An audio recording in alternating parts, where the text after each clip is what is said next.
The Queen will address Scottish MSPs at the official opening of Holyrood in Scotland, taking part in a special ceremony to celebrate the efforts of local heroes throughout the coronavirus pandemic. The opening for the 6th session of the Scottish Parliament will take place on Saturday, October 2nd. The Queen will be joined by her son Prince Charles and Camilla, who are known as the Duke and Duchess of Rothesay in Scotland. Holyrood Presiding Officer Alison Johnston said, "We are honoured that Her Majesty the Queen and their Royal Highnesses the Duke and Duchess of Rothesay will join us in marking the beginning of this new chapter." The past year and a half has been immensely challenging, but we look forward to recognising and celebrating local heroes from across Scotland for their contributions to their communities during this pandemic. Our opening ceremonies have always sought to bring the people, the Parliament and the Queen together. This tradition will continue and the people will be at the heart of our proceedings once again. While the coronavirus element is certainly different to prior events, the Queen is no stranger to getting involved, on a ceremonial level, with the workings of governments and parliaments. Read more. Prince Harry and Meghan don't need Queen's forgiveness. What are the Queen's parliamentary duties?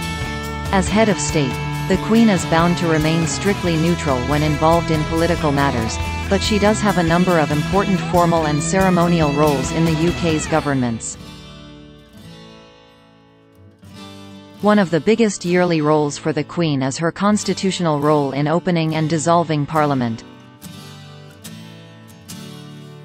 The Queen is the centrepiece of the annual state opening, which marks the beginning of a new parliamentary year. During the state opening, Her Majesty delivers the Queen's speech in the House of Lords. This is not written by her, however, it is an overview of the government's policy ideas and is usually written by the Prime Minister. She also has other roles outside of being a public figurehead. Once a bill has passed through the House of Commons and the House of Lords, it needs to be formally agreed to by the Crown, a process known as royal assent.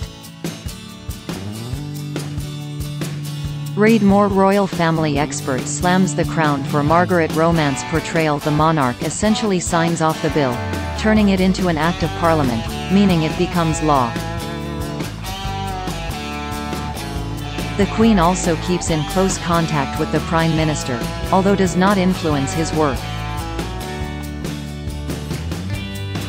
She is regularly briefed on important national matters and holds a weekly meeting with the Prime Minister. Prior to the coronavirus crisis, this meeting was usually held in person at Buckingham Palace. But since then, the audience has taken place over the phone and it is thought it will revert to being in person when Parliament opens again, given that coronavirus restrictions have now ended. The monarch also attends national functions with members of the government and other parliamentary parties, such as Remembrance Day in Whitehall. The Queen lays a wreath each year, as does the Prime Minister and other royal family members in the joint ceremony. Related articles. Queen Windsor return confirmed as details of first autumn meeting emerge. Prince Harry and Meghan don't need Queen's forgiveness. Poll expert claims Harry has made history with biggest ever drop.